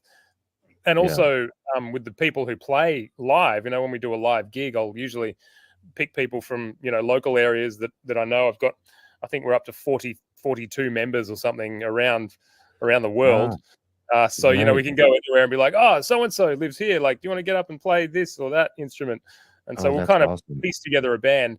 But, the two main members live in Melbourne, which is on the other side of the country from me. So I go over there quite a bit, and we play shows together, and they come and do the bigger festivals. But the rest of the time, it's just me plus whoever's around, which has made it really easy to do, because making any kind of living or even breaking even in music is getting harder and harder by the day. But it's never been really the kind of job you do for the money. It really kind of takes, music and traveling music back to almost kind of traditional roots as well too, because I'll tell you this story. I'm not really musical myself, and which is really crazy, because like everyone in my father's side of the family is just, they're all musicians and all can play music, and it just missed me for some reason. But my grandmother was an amazing guitarist and country western singer from way back in the day. And she used to be, because again, all of these big name artists would do that. They would travel around, and wherever they were, they would grab local musicians to formulate their band. So because it made it easier from the travel without having a whole band and instruments and all that sort of stuff to go along with it. And so she would do do gigs up in Washington and the Pacific Northwest for old players like Marty Robbins and old Hank Williams Sr. and all of that as well too, and a bunch of other musicians big time back then I probably can't name or remember and all of that. But she was one of those real sought after people to play and do that sort of stuff then. And I love that idea too, and it's really great that's something that you do as well with that, because then it really brings a lot into it. You get a kind of little bit of something different, when you bring in some different people and that to go along with it. Well, I love that. And you've got a real tradition of it over there with artists like Pete Seeger, who, did that tour of the Hudson River. And, he reputedly would go and just camp on someone's couch in New York City, even if they're playing like theaters and arenas, he'd just go and kind of camp with a friend, or, just stay in someone's back room. And then, that tour that he did on a boat down the Hudson, where he just inspired communities to get together and clean up the river. It's so grassroots. And I think, I really respect musicians who kind of have that connection to the environment and use it for kind of activating communities, and the power of music to kind of literally clean up the planet. Like it's historically been done, and that's something that I'm really keen. The world definitely needs more Pete Seegers for sure. He did a song for the Grand Coulee Dam in Washington. He did several Pacific Northwest type songs as well too, but just legend. That guy's a legend. And at the end of his life, when he gets up, like there's this doco on his life, I think it's called The Power of Song. I highly recommend checking it out, because you see like one of his last concerts, he gets up and he's in front of thousands of people in like, I don't know, the Albert Hall or somewhere. And wait, that's in England or whatever. But he starts singing his song, and he's really old, and he can hardly strum the guitar, and he can hardly get a note out. But he sings like the first line, and then the crowd just takes over, and they just sing it for him. And he's just got this look like, I'm done. Like, yeah, This- this is good. yeah, exactly. What a like way to like top off a great life like that, you know, and as well, you know, to just be so revered by people, you know, and that, you know, you don't need your instruments, you don't need anything. Just show up on stage, start a song, and next thing you know, the whole place is just up and going. Yeah, and that's the power, you know, that's the power of handing that power over to the people, you know, like that was something he was really good at, you know, when you actually give people that permission to sing or make music themselves. It's kind of like gardening, you know, it's like you give people the power to grow their own food and to just cultivate, you know, the kind of world they want to live in. It's like, well, we can do this too, you know. It's a hard thing to communicate, but when you actually do that and you're like, you can do this too, that can be a real quantum leap, I think.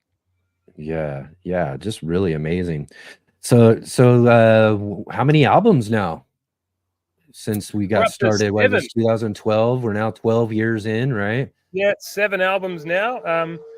We actually got signed a couple of years ago to a label in Nashville, which was kind of cool. It was a kids label, so we actually pivoted from writing songs which were sort of like, I don't know, just for everybody, I suppose, kind of nerdy, you know, permaculture songs, to writing kids songs about gardening. And so we did 3 little mini albums and put that out as a record last year.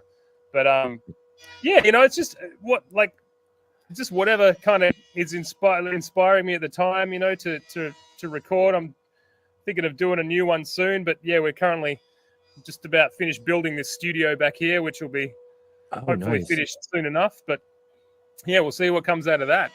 Yeah, you've been taking notes and thinking about things. You got some ideas for reading some lots songs of books already. Coming up with some ideas.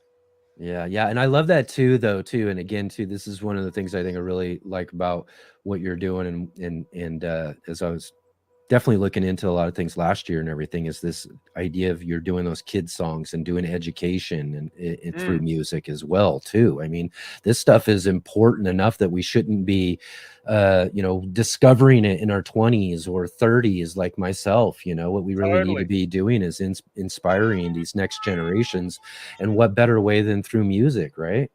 Yeah, so that's something that I really love doing, is, you know, taking these nerdy ideas, or I guess, you know, dense sort of sciencey or factual kind of knowledge-based ideas, and turning them into songs that can communicate something, you know, rather than just kind of being like, oh, how do I feel today? I'll write about my love life, or write about my dog that ran away or something.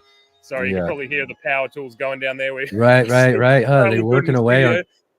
But you know, so like a couple of years ago, I wrote a song for the International Year of Soil. And I was like, wow, how do I write a song about soil? So I actually thought about, you know, the soil food web and the interactions there, and how like one thing eats another thing, and the whole concept of a closed loop. And we wrote this song and sent it into the organizers of the International Year of Soil. And they were like, oh, we love it. Can we use it as the official anthem for the Year of Soil? And I was like, oh, wow, sure. Yeah. So, that's great. I can play it to you if you want, but I've just got to move spots, I think. Hold it on a sec. No problem. The idea that you are what you eat also goes into the idea that you are what you eat eats. Because, you know, you eat a tomato, what did that eat? Ate some compost in the soil, some microbes. What did they eat? You know. So I don't know. Let's see our signal going good there.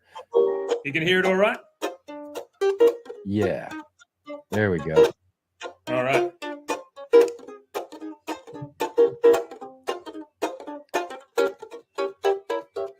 You are what you eat, and you are what you eat eats, and you're even what you eat eats. Here's a clue. Why don't you take a peek beneath your feet?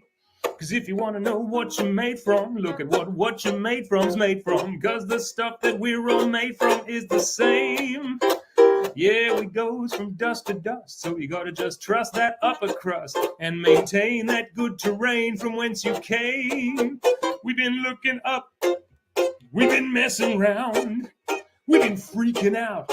But it's time to get down. Because we're made up of common ground. Can't live without it, and it's time to get down, down, down, down, down. 'Cause when you flirt with the dirt, you'll observe it's certainly not inert. From a worm to a chicken bucket, you're never alone on the loan, and it's time to get to work. We've been looking up, we've been messing around, we've been freaking out, but it's time to get down, down, down, 'cause we're made up of common ground, can't live without it, and it's time we've just gotta get on down, down, down, down. 'Cause you are what you eat, and you are what you eat eats, and you're even what you eat eats, and it repeats, it repeats, it repeats, it repeats, it repeats, it repeats. Down, down, down. That's it. Right on. Excellent. So that ended up being the theme for what's that? International Soil? International Year of Soil. Yeah, it was Year of Soil, yep. Food and Agriculture Organization of the UN. And I was like, well, what do they do? And I was like, here's my song. And they're like, all right, this is the official anthem for the year. I was like, okay, cool. Wow. I don't know. Is this like Nerd Hollywood or something? But anyway. Exactly. Well, you know, and it goes to show you how unique of the thing that you've got going on is, you know, that not very many people making music about soil and gardens and all of that, you know. It's a niche. It's definitely niche, right?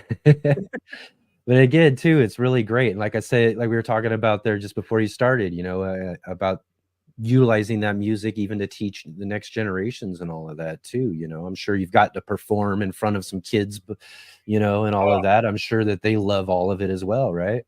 Kids gigs are the best because, like, for one, if you go to a school gig, you're the coolest thing that's happened all day. So Yes. you're guaranteed to just get like this rocking crowd, and the kids are like, yeah, it's like a rock concert at school. But then, you know, there's an opportunity to talk about the importance of like caring for the land and gardening and growing food and eating healthy and all that. And so they really take it in, you know, they're rocking out and having a great time, but they're also really listening and really receptive to the message. So, you know, you don't always get that at adult concerts. People are just kind of there to have a good time. And sometimes, you know, adults are a little bit harder to kind of get the attention of. But I love the school gigs and the kids gigs. It's just so rewarding, you know, for like both ways.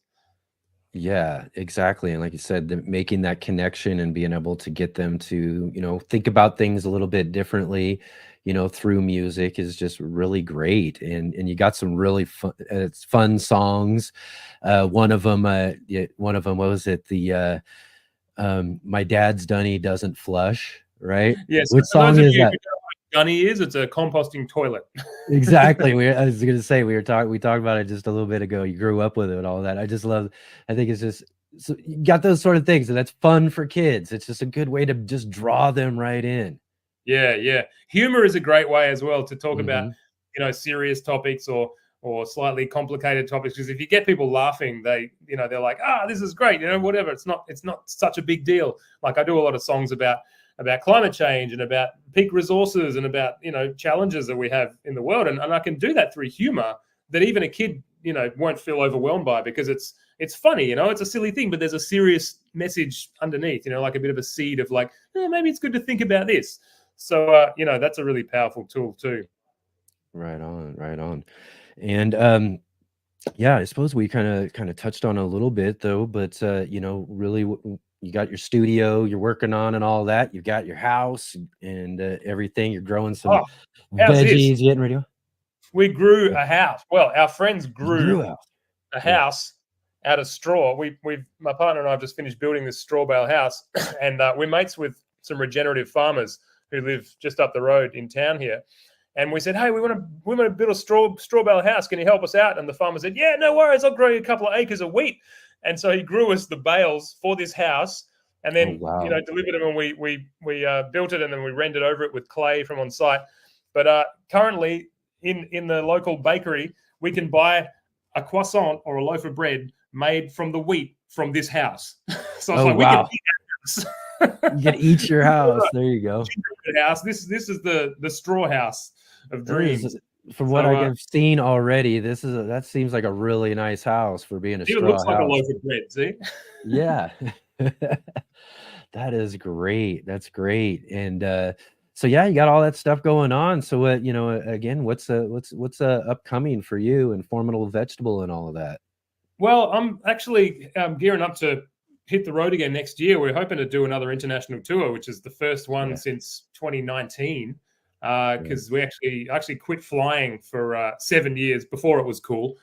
Right.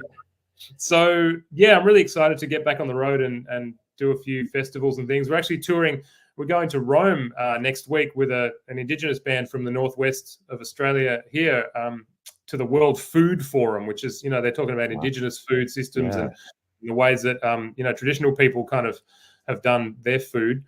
So I've co-written a few songs with them, which they're called the Family Shoveler Band, and there's a great track that we did together called "Food of the Country." So talking about how their great grandmother walked, 1,000 miles with like a boab tree seed and planted it in the country, and that's still growing now. That's like another level of like gardening. That's like multi-generational gardening. That's just like can't even comprehend kind of scales, and so really excited to do that with those guys, and first time playing in Rome, so that'll be exciting. If any Italians out there, anyone heading over that way, come and say g'day. Yeah, definitely. Yeah, I wish I could get to that. That would be fun. You guys gotta try to get back over to the States. We'll see how we go. Yeah, if we get any invites to come and play, like if you know of any festivals or gardening events, or I got a few in mind. Yeah, I know you actually. I think you guys did play a Baker Creek Heirloom Exposition years ago, right? Yeah. That's where I met Vandana Shiva, who's the seed freedom activist, working on food sovereignty and Indigenous people's farmers' rights and stuff. That's the gig. That was an amazing little spot. Yeah, we'll have to work on getting you back for maybe next year's or something for sure. Right on. Maybe Hit us up. We got to find a few other ones though too to make it worth coming to the States, right? Look, if anyone wants to get in touch at formidablevegetable.com, I'm there. I answer in the phone. So yeah, that's right. Oh man, I'm telling you, it would be so great. I'd love to see you in person, be able to jam out with everybody for sure. Man, it's so great. And again, too, I just super fan over here. You know what I mean? I love what you do, Charlie. Thanks, not just what you do with your band and everything. I like your philosophy. I like the way your way of thinking about life and all of that as well, too. Just again, truly inspired. I really, again, love the music. Got into the music, but then again, like you said, reaching out and connecting with you and having you on the show last year, was really inspiring after that conversation and all of that too, and especially today as well too. So again, I can't thank you enough for spending your time. Again, for everybody, as we say, we got a few Australians that are viewers of our show, and I always say, thanks for joining us from the future. Yeah, I guess we are slightly in the future, aren't we? Yeah, no worries. Yeah, I mean, right.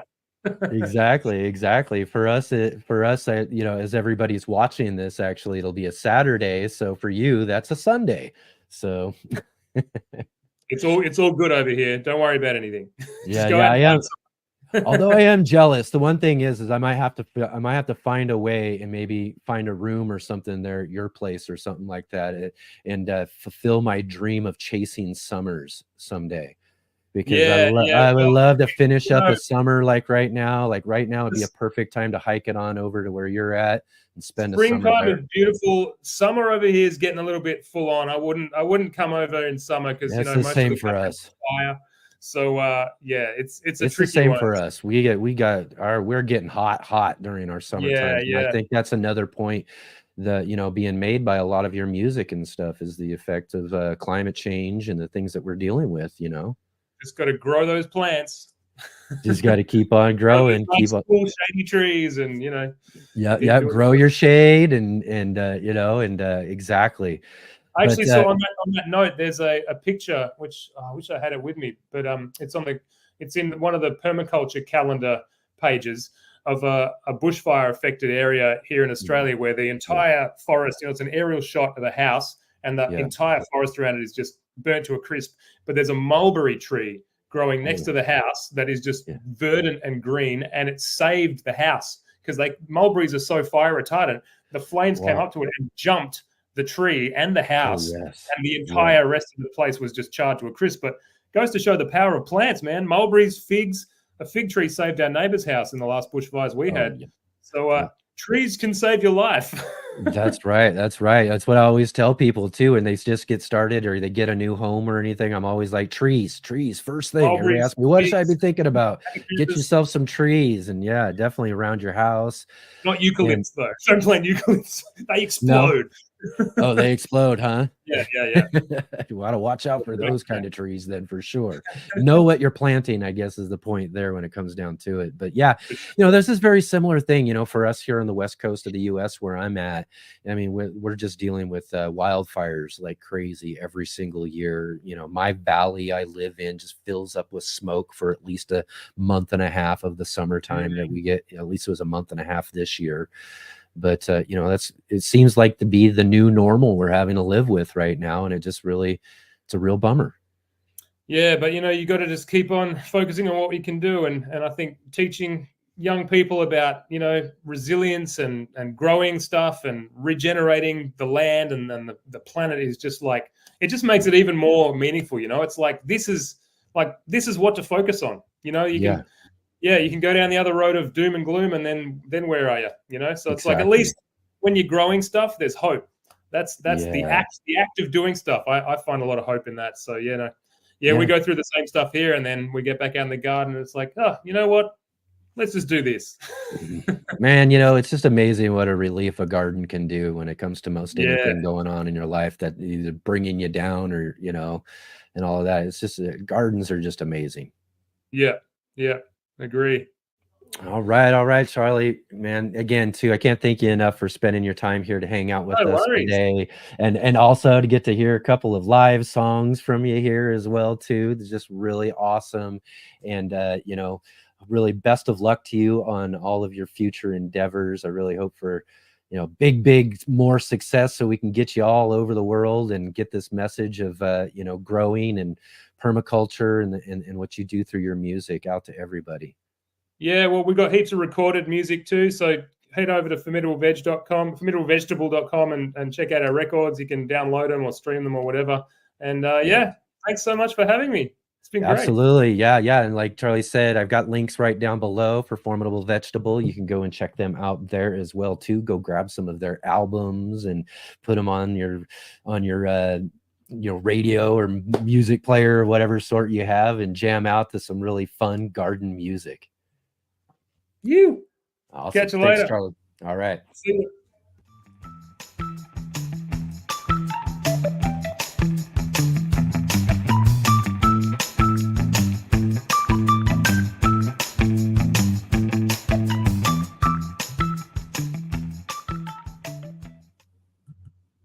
All right, everybody. I hope you all really enjoyed that discussion with Charlie Mgee from Formidable Vegetable. And as I just mentioned too, you want to get down below in our comment section or in our description below and find links for Formidable Vegetable and some of their music and everything you can get, so you can jam out in your gardens and have some fun with that great music. He's always a great conversation. So again, too, it was really great to be able to catch up with him today.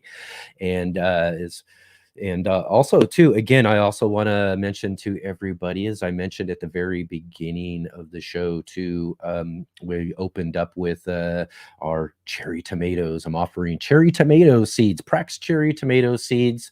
If you all would like to get some of those to grow in your garden, definitely send me an email at letsgetgrowing@mail.com, and I will give you some information about how you can get some of these cherry tomato seeds to grow in your garden this next year. So definitely do that. I'd love to hear from all of you and get some of these seeds out to all of you as well. And again, just what a great show today, getting to again talk with and listen to some really awesome music. I do got one more song coming for you up here as we finish up this show, but great to talk with Charlie Mgee there at Formidable Vegetable, and to also meet with Alicia from Create My Garden. I mean, how fun was that conversation, talking about horticultural therapy and all of that too. So we're definitely going to have her back here again, like I said, real soon, so we can talk and dig into that just a bit more, because there's a lot more to talk about when it comes to all of that. So for sure, we'll be doing that. And as I also mentioned too, we've got our special holiday hangout coming up here at the end of the month for Halloween. We're going to get together like we do each and every Halloween now for about, oh gosh, what is it, about 5 or 6 years now we've been doing this. And it's just a really fun hangout to watch the original version of Little Shop of Horrors, the original 1960 classic. And then we'll have some discussion before and after the movie. And if you also want to stick around too, we will also play a really cool and fun theatrical version, which is more like the more modern movie and all of that too. It's really great. One thing I'll say too is that original classic is actually one of Jack Nicholson's very first movies that he did. So you can see a really, really young Jack Nicholson. And then also too, and I don't know if anybody's familiar with, let's see, what is it? Oh man, and I'm totally forgetting the name of the show, but Hal Linden, he did a show called Barney back in the day when I was younger. This is like from the 70s and all of that too. And he is in the theatrical version of that Little Shop of Horrors that we'll play as well too. So we've got some fun, cool actors and all of that involved with those programs. So you'll definitely want to come and check those out with us.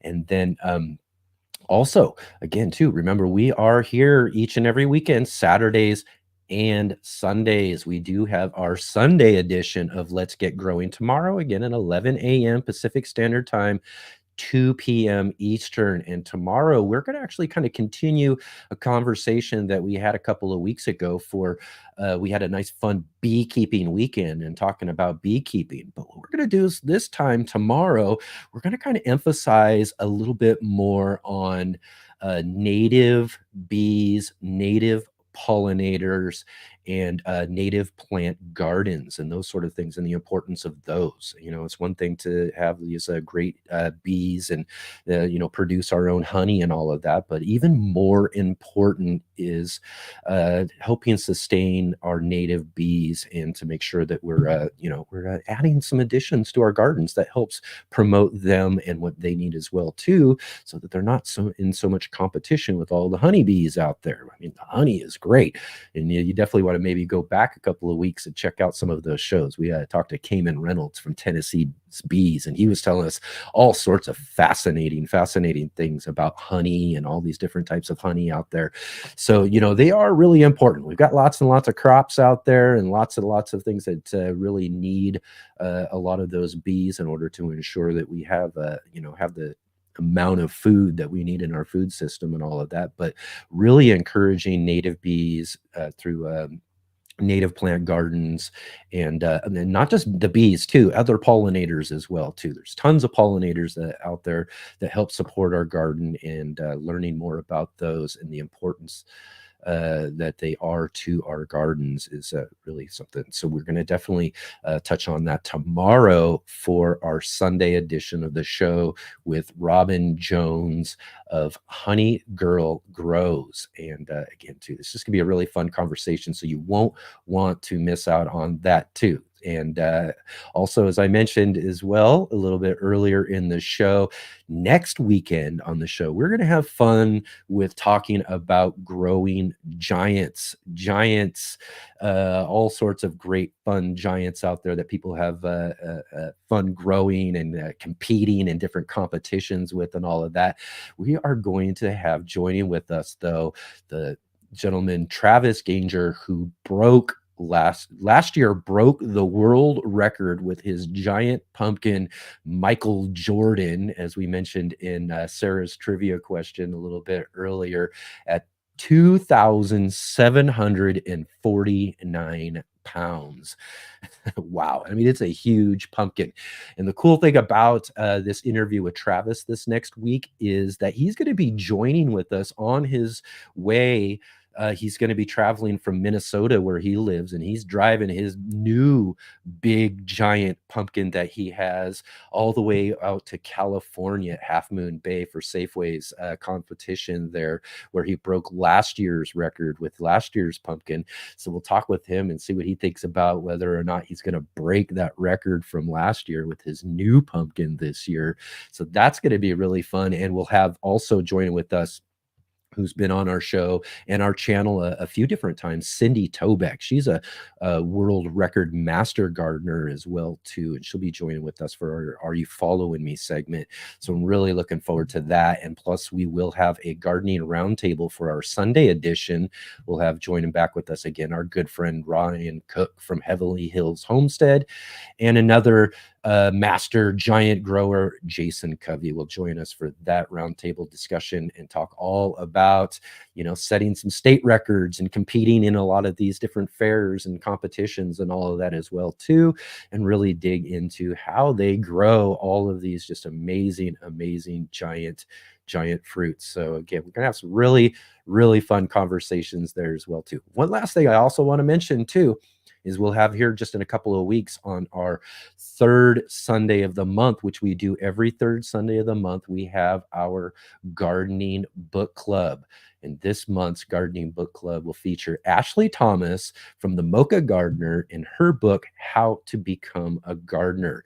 So this is just a really great book. We've had Ashley on the show a few different times. She's just I love the conversation with Ashley. So it's going to be really great this time to really dig into all aspects of her really awesome book for beginners and how to become a gardener. And again, having my good friend Mark Boucher Colbert joining with us from Urban Ag Solutions to co-host and join that conversation for our monthly gardening book club. So that's going to be lots of fun on our third Sunday of the month. And again, too, as you probably noticed, next Sunday's edition is a gardening roundtable. So we won't be having joining with us for the first month so far this year. Our good friend Scott Wilson from the Gardener Scott channel usually joins with us on the second Sunday of the month to do all of your gardening questions and all of that. But he'll be traveling, so he won't be able to make it next Sunday. So we're going to have real fun talking about growing giants. And then we'll look forward to having Master Gardener Scott Wilson back again with us again for the second Sunday of next month to answer all of your gardening questions as well too. So definitely want to come and join us for all of these great fun shows that we've got coming up, and check out some of our previous shows as well too. So as we're finishing up here, I also want to remind you that we are going to be jumping here from our show right now to go join with our good friend Robert and Nathan and his son Nathan over at their channel Steam Puzzle, as they've got a premiere of a really fun video that they did recently here. And it's going to be just a chance for us to be able to support someone who supports us so well by making all of our fun little reels and everything out of our show. So we'll definitely want everybody to do that if you can. We do have a link, I'm sure, right there in the chat that Jay's put in, as well as a link right down below too in the description as well too for that. So if you are joining with us on the replay, you can also go and check out that video as well too. And I love it if you guys jump on there, give some comments, give them some support and everything like that, because that's one of the great things that we get to do here at the Let's Get Growing show, is to support all of these other great gardeners and people out there in the gardening community. And just share the love and definitely do that. So again, as we're finishing up here, please click that like button, hit the thumbs up for sure, subscribe to the channel, as well as hitting that bell notification so you can be notified of all of our upcoming videos and live streams, and definitely be sure to share with all of your friends. And one other thing too before we go, also in the description is a link to our Facebook group, the Let's Get Growing group. It's our urban gardener community where we can continue the conversation from here on the show, as well as give you all an opportunity to be able to share with me all of the great pictures and videos and things that you have coming out of your garden, so I can see everything that you all have growing on. So definitely go and check us out there. And again, really great to have all of you here with me here today. And I'll see all of you definitely tomorrow, and as well over in the chat over at Steam Puzzle here in just one moment. And I have for all of you just one last song as we're finishing up from our good friend Charlie Mgee at Formidable Vegetable. We'll see all of you in just one moment. This one's a little tune called Trees Eat Us All. It's the last track on our new album. I just need to mention, this is a lot of people go, Formidable Vegetable, where are the vegetables? Well, this is a gourd. This is a gourd base made by the fabulous Penelope Swales. We don't usually play it in this band, but we're getting to now, so we...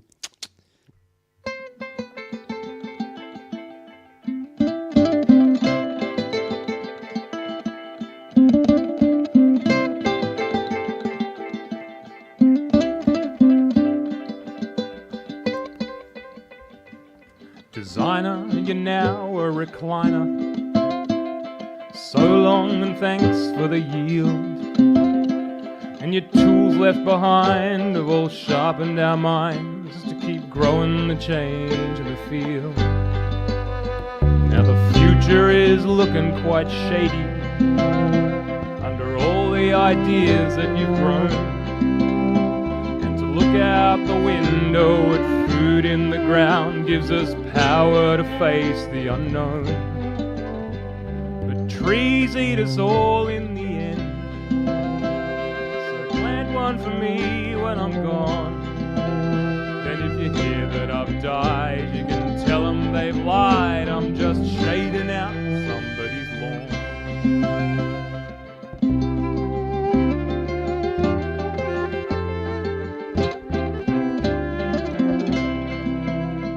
Tapping into the rhizomes of wisdom, you wove them all into a tale. And with seeds in your pockets and dirt on your hands, took us into the belly of the whale.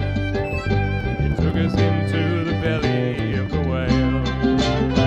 So go on and tell us another, 'cause your stories are food for the soul, helping us to see the forest for the trees and ourselves as a part of the whole. See ourselves as a part of the whole. Yeah, well, trees eat us all in the end. So plant one for me when I'm gone. Then if you hear that I've died, you can tell them they've lied. I'm just shading out somebody's lawn.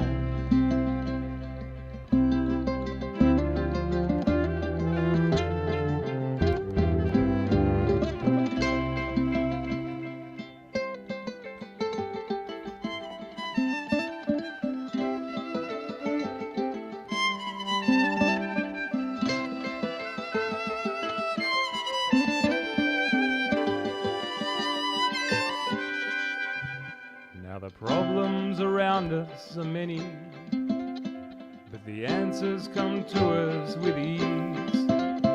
Take care of the land, your friends and your family, and remember to plant lots of trees. Yeah, 'cause trees eat us all in the end. So plant one for me when I'm gone. Then if you hear that I've died, you can tell them they've lied. I'm just